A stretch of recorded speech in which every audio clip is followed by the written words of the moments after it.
تو روزہ ایک دن رکھنا ایک دن ناغا، ایک دن رکھنا ایک دن ناغا، یہ نفس پہ بہت گراں گزرتا ہے یہ عمل، لیکن اس سے انسان کی قوت ارادی بہت مضبوط ہو جاتی ہے. تو اس لیے اس تکلف میں مت رہا کرو کہ نماز میں مزہ آ رہا ہے یا مزہ نہیں آ رہا، روزے میں مزہ آ رہا ہے یا مزہ نہیں آ رہا. اور میں آپ کو شرطیہ کہوں، اس نیت سے نماز پڑھنا شروع کر دی نا کہ مزہ آئے نہ آئے، اللہ کی قدرت ہوتی ہے آنا شروع ہو جاتا ہے. صرف ان کو نہیں آتا جو یہ سوچ کے پڑھتے ہیں کہ مزہ کیوں نہیں آ رہا، ان کو نہیں آتا. تو اسی طرح ماں باپ کی خدمت ہے، بعض دفعہ بوجھ ہوتی ہے انسان کے اوپر، بھائی چھوڑو، کس کا حکم ہے؟ اللہ کا حکم ہے. گھر والوں کو ٹائم دینا، بیوی بچوں کو، یہ بھی بڑا مسئلہ ہے، لوگ ٹائم نہیں دیتے. جو لوگ اپنے بچوں کو ٹائم نہیں دیتے نا، وہ بچوں کی محبت سے محروم، بچوں کی محبت سے بولو محروم. میں نے ایسے ایسے بیچارے بڈھے دیکھے ہیں، بچوں سے لنک ہی نہیں تھا ان کا.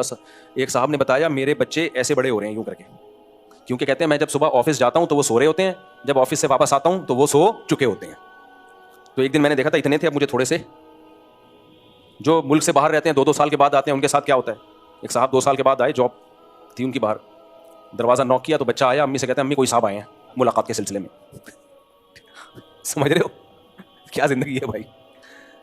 تو اللہ کا حکم سمجھ کے بچوں کو وقت دے دو. آپ کو اگر اچھے نہیں لگ رہا نا، تھوڑے دن بیٹھو. ہمارے ایک دوست ہیں کووڈ میں نا، ان کے سفر بہت ہوتے تھے، پوری دنیا میں ٹریولنگ.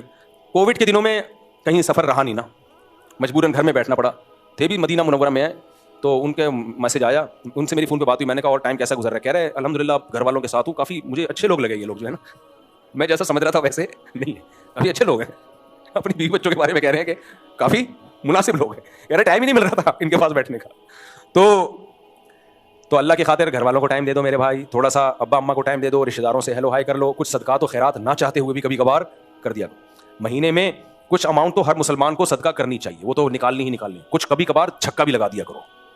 کیا لگا دیا؟ چھکا. ایسا صدقہ کر دیا کہ تھوڑا سا دل پہ آرے چلے، یار یہ تو کچھ زیادہ ہو گیا. میں نہیں کہہ رہا ہمیشہ کرو، کبھی کبھار ایسا صدقہ کر دو کہ دل پہ تھوڑے سے آرے چلے، آرے کہ یار یہ تو زیادہ ہو گیا، میرا بنے گا کیا یار.